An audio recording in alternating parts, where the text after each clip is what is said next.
everybody, Guillotine here, and welcome to my review of Transformers Legacy Blaster, the next Legacy figure up. And yes, I know technically he was originally released in Kingdom, but I got him in Legacy. I never, ever found him in Kingdom, and when I did find him in Kingdom, he was like triple the price he was supposed to be. So I got him in the Legacy line. It's basically the exact same figure. The only difference is the Kingdom one will come with a Kingdom card. So that's pretty much the only thing you're missing out on, but that is it. That is the same thing. So I am counting him as a Legacy figure because I got him as a Legacy figure. I bought him in the Legacy packaging, and for me, he is definitely a Legacy figure, but he is also absolutely outstanding. This is going to be one of those reviews that I'm struggling to say anything about this figure because he's literally perfect in every way, shape, and form. Like, I really don't think there's anything negative or bad about this figure at all. So let's just jump into the review. So here we have Blaster, and look at this thing. It's just Blaster. It literally is just Blaster. Like, I know I used the term, it looked like he walked out of the screen a lot, but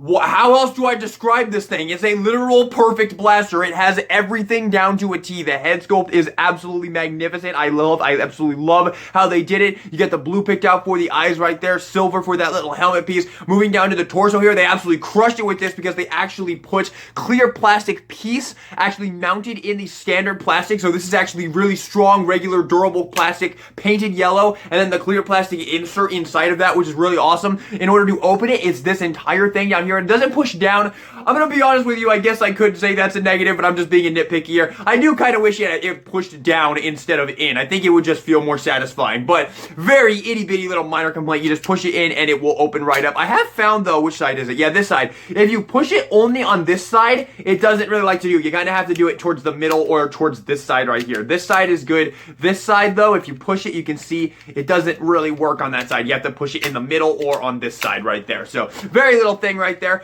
Moving down to the arms is really only that black little paint right there. On that, you have the arms right here. One thing that's really cool about this guy is his articulation is good, but he has an extra joint right here that allows you, this is mainly for transformation, but you can also use it to bring his arm in, and that allows him to push his own button, which he can't really push his own button like Soundwave. You do still have to kind of go in there and push it for him, but you can make it look like he's getting ready to push his button and eject his minigun, which we will talk about. We're not minigun, Micromaster, I guess. Yeah.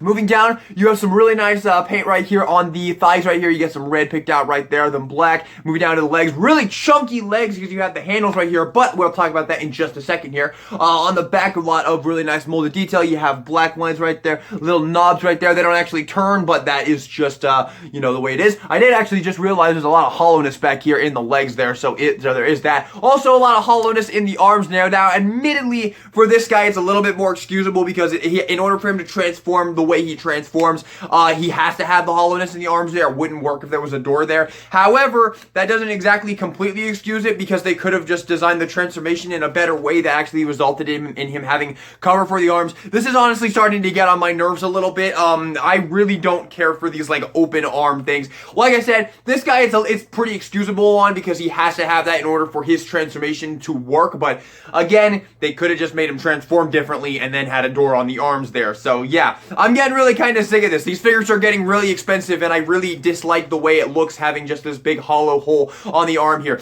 Really, I think it's just the fact that I'm really mad that Cosmos has it, so now I'm taking it out on poor Blaster here, despite the fact that he kind of does need it for the transformation. But I rest my case. Really great figure though. Really cool. You also have the option down here with these legs. You can either have him have these speakers right here, or you can actually use the transformation joint to flip them back in and have these speakers right here. So you have options on how you want to make that look, which is pretty darn cool. I like that little bit of the transformation, and it does give you options right there. Now let's talk about these handles on the legs. It looks a little bit chunky with these handles on the legs, right? Luckily, Hasbro thought of that, and they put these on a mushroom joint. You can see they're on a mushroom joint right here. And what you can do is you can just bring them down to where you have the whole thing, because if you have it up, that gets thing. But if you bring it down like this, you can grab it, and then you can kind of just wiggle it out. Oh, come on. There we go. And you can pop that out, put that back in, and now you don't have the handle on the leg anymore. And we can do the same thing on the other side here. This is actually how I display this guy, because I don't really need his alt mode that much. And I just leave these in my accessory drawer, but you can just do this. This one's a little bit more difficult to pop off, but just gotta wiggle it off of there. Nice and slow. This side really does give me a hard time. There we go. And then pop that back up.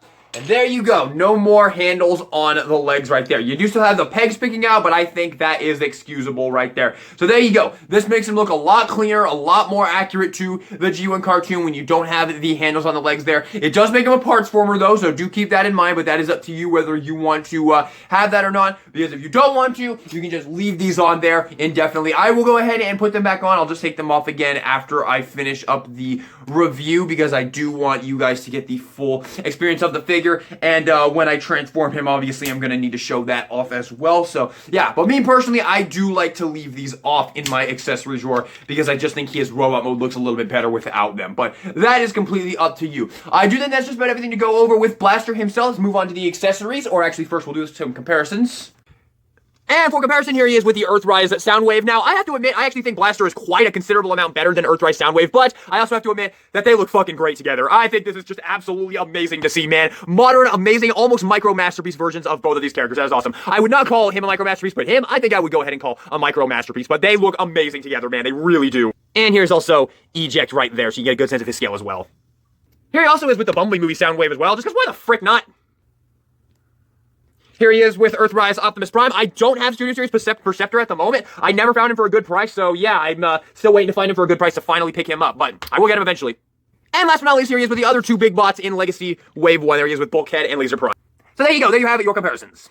Moving on to the accessories, we get Blaster's Blaster, which is pretty darn cool right there. I actually really like this gun. It could have definitely used some paint, like some silver or whatnot, but hey, it is what it is, and we can plug this into either arm. It is just a 5mm peg, and there you go, goes right in there and looks fantastic. It's not Blast Effect compatible though, so that's a little bit unfortunate, but yeah, that tip is not Blast Effect compatible. It might look like it, but if I bring in a Blast Effect here, it is not Blast Effect compatible. So yeah, there you have that. And for storage, it's very nicely thought out as well. You can just plug it into any of these three ports back here. I gotta say, plastic on this guy, absolutely phenomenal. Feels really, really amazing. I also think that it looks pretty good if you put it on this and then kind of give it a little bit of a tilt, like it's slung across his back right there. So you have plenty of options for storage. Also, you could use this bit right here. There's a little slot in the handle that you can plug in to a little tab in the back. Now, this is meant for storage in the alt mode, but you can use it to store him in the vehicle, in the robot mode as well. And admittedly, it does look kind of cool from the front. Kind of looks like he has it slung across his back like that. So that is also an option, but me personally, I like to leave it like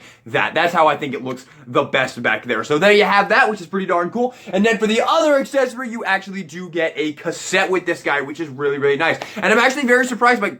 Damn it. I'm actually very surprised by how good this cassette is. I actually did not think he was going to be very good. He is completely made of translucent plastic, aside from the frame, like the gray bits. All the blue is translucent plastic. And admittedly, I really wish they had done it in solid plastic as well. And when they eventually redo this into Rewind, because this is Eject, I really hope they will do Rewind without the clear plastic, because I really like Rewind as a character based from the IDW comics. And I'd really like to have one in my collection, but I don't want him to have this translucent plastic that this guy does. So here you have Eject right here, and to transform him, it is super, super easy. You just bring these out. The joints are surprisingly great on this guy, though. You just kind of bring all these out, and then you get the head. You got to give a good head, get a good grip on the head, pull it out just like that, and there you go. There you have Eject. Yeah, the joints are really good on this guy. You can see absolutely no floppiness whatsoever. I mean, Jobby the Hog's review of that third-party Soundwave, which I think looks absolutely awesome. I actually do kind of want that figure, but it's so expensive. But he pulled out Rumble and he did this, and it was just like all like flippy, floppy legs. And this guy actually shows that figure up. So yeah, that's kind of fun if you ask me. But yeah, there you have Eject. Very, very cool. He stands up very well. I know you can't really see that over there, but he does stand up very well right there. Keep, you know, my hand is all jiggly. There you go. So yeah, he does stand up very well. He actually, what if I put him right here?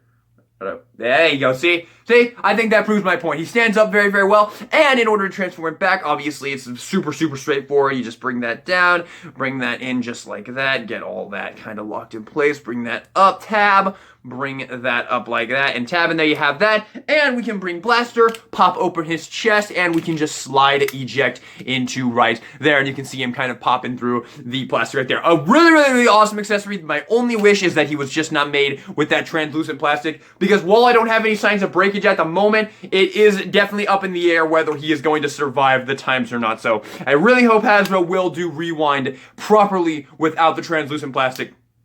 They probably did it like that because they already had the clear plastic from this piece right here, because it's probably pretty expensive to make that inlay for that. So have the whole plastic piece and then have the inlay over that. So that's probably why they cut corners with this. Not to mention, I mean, there's no upcharge with this figure because he includes Eject, which is really nice. He is Voyager class prices. He is Voyager class price, and he does just come with the Eject, and he still has his accessory as well. So yeah, I don't think we can be too mad at it, but I do still definitely wish this wasn't made out of translucent plastic for the most part. But they have that. Let's get into the transformation, and the transformation on this guy is a little bit shoddy in my opinion. It's mostly just this side. This side is fine. This side I just don't love, but we'll get into that right now. So here's the transformation. Alright, so for transformation, for the most part, it's pretty straightforward. So you want to come down here and flip these pieces in. You want to take these pieces on the legs and you want to flip these around into these speakers right here. Then you want to take his arms here, rotate them up, bring this up, and then bring the fist out like that. So you have that going on, and you want to do the same thing on this side. So you untab that, bring that fist out, and then kind of have him like that. Take the head, pull this piece out, pop the head around into this little piece right there. It only goes in that much, doesn't go all the way in, so just goes that right there. Then rotate him at the waist right here, come to the back here, and flip these pieces out, pull this piece up, and rotate it this way, just like that. Same thing on this side, flip this piece up, flip this piece up, and rotate it like that. And now for the part that I dislike immensely of this transformation is you have to take these pieces, bring them up, you have a slot in the arm right there. You can see that little slot right there.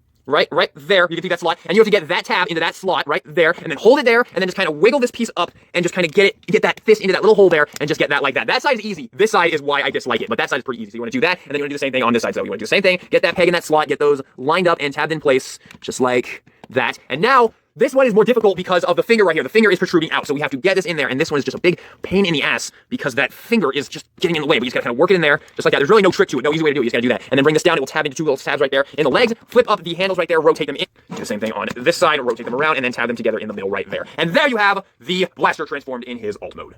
And here we have his alt mode, and yeah, it's Blaster's alt mode. It's a boombox. It has the handle right there, which is pretty cool. Like I said, if you do what I do and you take these off of the ball joint, off of the mushroom peg, that's what you're looking at right there. That's pretty much it. Just take the handle away, and that's like the same exact thing. So yeah, you can do that if you want to. Also, if you really want to, you can give him the same cat ears that the core class one has. So yeah, if you want to do that, you can. I don't know why you'd want to do that, but hey, if you want to, you can. Obviously, you can still do that. You can pull Eject out of there, have some fun with that, put it back in. Very satisfying, very fun. The freaking blaster does have a nice place to store right here. You have a little tab right there on the back and a slot in the handle that you just plug this into just like that. So you have that going on right there, which is pretty cool. Or if you want to, you could also just plug it off to the side here, and then it does kind of look like an antenna, as Perspective N points it out, so that's pretty cool. But I personally like to just plug it into the dedicated little spot right there, because it's super nice that Hasbro gave you that little spot to, that little dedicated spot to store the gun. So that is really cool. Yeah, very cool. One thing to note, because it's of experience right here, don't forget to flip these around during transformation, because you can't actually flip them around while it's in the alt mode because of the clearance issues with the legs right there. So don't forget to flip these around when you're transforming them. I will not forget to do that in the actual transformation segment of the video. So yeah, there you have that. The transformation is, in my opinion, not particularly fun. I don't really enjoy transforming this figure very much, which is why I don't really think it's a big loss to take off the handles for the robot mode, because like I said, I just don't really like the transformation all that much. But the y'all mode is solid. It holds together, it locks together very nicely. Everything has a good, nice, secure place to tab in, and it does look good, and it is fun to mess around with. So yeah, definitely better than Soundwave's alt mode, than Earthrise Soundwave's alt mode. So yeah, there you have the alt mode. Not much else to go over here. Let's get into some comparisons. Alrighty, and for comparison with the alt mode, honestly, I have no idea what else we need to see other than Soundwave right here. So there you have your comparison with them, and I think this should pretty much speak for itself, man. I mean, this is just inferior in every way. I mean, if you were like, oh, DK, I like that Soundwave, why are you saying he's worse than this? Come on, man, look at this. We have an actual, fully fledged boombox here, and then we have a box that somewhat resembles Soundwave's tape recorder mode right there. So yeah, there you have that. I definitely think we have a winner in terms of figures right here. Now, one more comparison I'll also throw in here is with Earthrise Optimus Prime as well, because I do think that could be also a nice one to see right there. So there you have that. So yeah, there you have that. So final thoughts on Kingdom Blaster, or Kingdom Legacy Blaster. In my opinion, this is a near flawless Transformer figure. If you haven't already picked him up, I would highly recommend doing so. He's got almost zero complaints, honestly. Aside from the transformation, which is just a bit unfun to do, it's still fine. I mean, you can still manage it. It's just trying to fold those legs up. That's just a little bit unfun. All the other steps are perfectly fine. But yeah, I think he's a near perfect Transformer figure. Like, this guy is actually, like, I think on par with, like, Kingdom Cyclonus. I really do. I think he's really, really, really amazing. I absolutely love this guy. He's hand candy. His plastic is absolutely phenomenal. The eject is actually surprisingly fantastic. Great blaster accessory. Really good head sculpt. Yeah, they pretty much crushed it with this guy. I really have basically no complaints with this guy whatsoever. They are just nitpicks, minor little nitpicks, and the transformation not being the most fun thing in the world. But that's honestly a subjective thing. You might actually find the transformation really fun. So yeah, kind of a boring review this time because I just really don't know what to say about a figure this basically perfect. But yeah, there you have it. That is Legacy Blaster, and that is going to do it for the review. Thank you all so much for watching this video. Hope you enjoyed it. If you did, maybe give me a like, subscribe for some more Transformers videos in the future. And with that being said, this is the Guillotine signing out.